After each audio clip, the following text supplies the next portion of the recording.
In today's video, we are building this futuristic hero section with interactive mouse effects. We're gonna design it in Figma, add shaders in Unicorn Studio, and at the end, I'll show you how easy it is to turn this into a real website. Let's go! We're gonna open Figma and I'm gonna select the wireframe frame. In here, I'm gonna start with adding a gradient background. I'm going for this lavender feel. The next step, I'm gonna give it a decorative frame, and for that, I'm gonna turn on a grid layout. I like to use 24 for this. And let's select our pen tool. I'm gonna draw a shape with the padding of 2 squares. So here we're gonna have cut it to the bottom. There we go. 2 squares from each side, going back to the top and connect it all together. For this one, I'm gonna use a white stroke with 50% opacity. We can turn off the grid, that's not needed anymore. I'm gonna add just a few more decorative elements. For this, I'll be using a star. Hold Shift on your keyboard, not too big, not too small, so maybe 36 size. And I'm gonna reduce corners to 4 and also reduce the angle to give us like a almost plus shape. And for those, I'm gonna fill them just with white color. Let's add just few of them, so maybe 2 on this side, and then I'm gonna duplicate that and paste on the other side in the exact same place. Perfect, our decorative frame is done. Time to move on to actual elements of this interface. At the top, we're gonna have massive banner, so let's type sphere. And let's draw with 128 pixels, and the font I recently like is Phonics. Next, for the buttons, I also will be using similar shape to our decorative ones, so I'm gonna grab this time a rectangle. It's smaller, maybe 44 pixels on height. Let's make sure it's aligned. I'm gonna fill it with white color on 10% opacity and added a stroke white with 20% opacity. Next, I'm gonna press enter on my keyboard and we're gonna cut the corner. For the text inside button, I'm gonna switch the font to be 16 pixels large, and the font size I chose for this is called Chakra. To keep this square shape, I'm gonna add a little diamond in here, so hold Shift on your keyboard, draw a rectangle with 8 pixels, and we're gonna turn it by 45 degrees. Switch color to white, and now those two, Shift A on your keyboard. So we close this with auto layout with space of 8 pixels. Perfect, the first button is done. Let's reduce the size slightly bit, because we changed the shape, we have to do it manually. So I'll be dragging the points. I'm gonna add one more text to the left, using the exact same font I used for the button. Next, I'm gonna add the text in the bottom left corner. For the button, I use the exact same way as we did the top button, just cut 2 corners. And this font I'm using is Neue Montreal, size 40. And here we got size 16.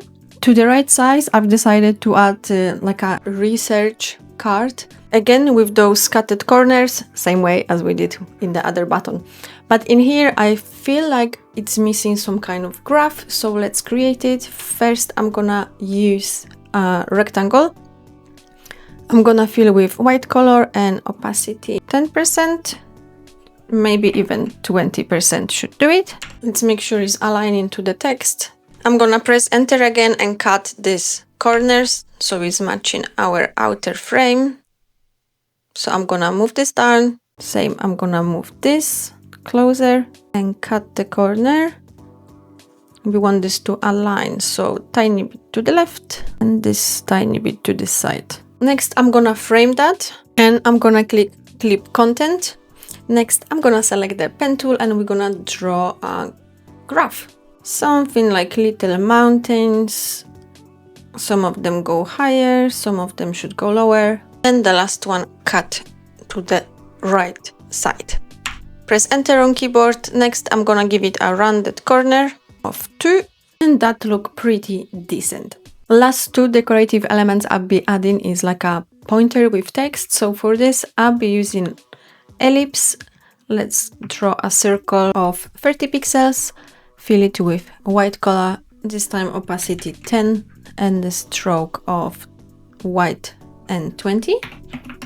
Let's make sure the stroke is inside and we're gonna make the stroke a bit bigger. Let's try 4 pixels. Inside we're gonna draw one more circle of 12 pixels, and this one is gonna be pure white with 100% opacity.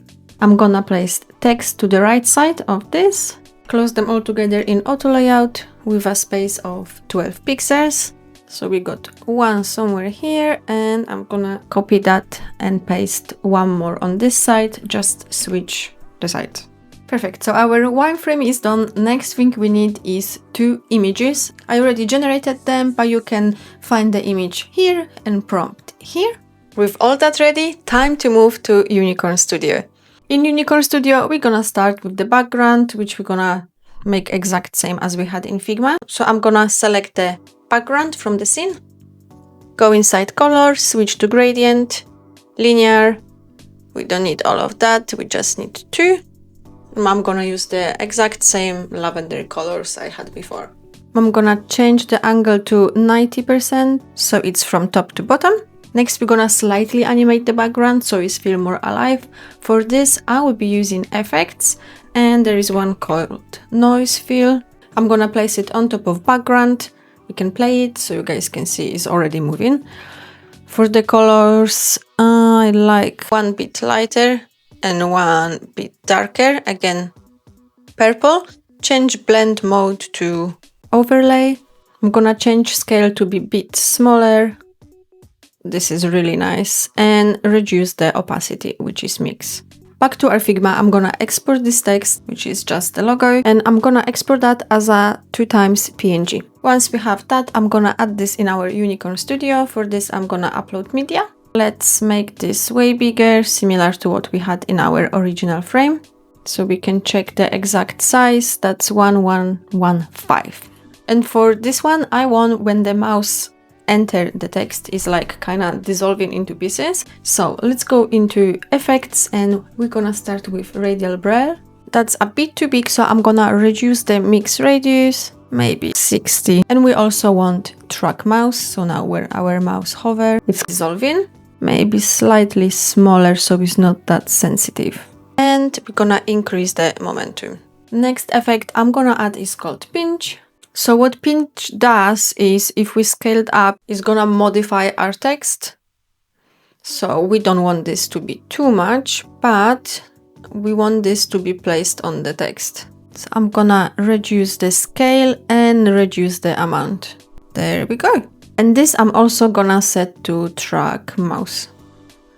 And now it's time to add our images and finally make this masking reveal. So for this one is very simple. We're gonna upload our images. First, I'm gonna upload the base image. Let's increase the size and place it in the middle. I'm gonna click to remove background. Next, we're gonna place the second image exactly on top. I already have background removed, so I'm gonna use that one. And we're gonna make sure they are exact on top of each other. So for this one, I'm gonna reduce the opacity of the one at the top, and we're gonna try to match it. I think this is the closest I can get to match the position of those 2 images. Let's go back to opacity of 100%, and we're gonna start adding effects. For this one, we're only going to use one effect, which is mouse trail. So this is what it does, but we can still see there is some image at the bottom. What we have to do is change type to reveal background. Last step on this is to change the background to have 0% opacity. And now I'm gonna adjust how the hover behave. So first, I'm going to reduce the radius and increase the strength, with more momentum, and slightly reduce the chromatic aberration. Back to Figma, we have our outer frame and all our text. I'm not gonna add them in Unicorn Studio because Unicorn Studio is to create shaders. But if we want to preview how it looks, we can export all that frame as a PNG and preview in Unicorn Studio. So this is how it would look like with our all UI elements. Let's bring it to life. And for this one, I will be using Framer. What we can do is we can export the scene in Unicorn Studio as embed or as JSON. The fastest way to do it, I'm going to go back to Figma, select plugin, Figma to HTML with Framer. I'm gonna copy all our outer frame, gonna paste that in Framer. Don't worry about the white background because we are copying this embed. In Framer, we're just gonna paste that, Unicorn Studio. I'm gonna send it to back and stretch. And there we go. From here we can publish and it's a live website.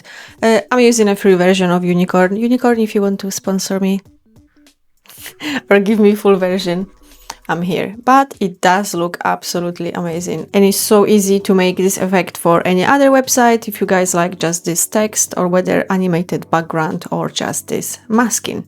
And that's a wrap. We started in Figma and finished with this beautiful interactive website. If you found this helpful, make sure to subscribe, and as always, see you next time. Bye!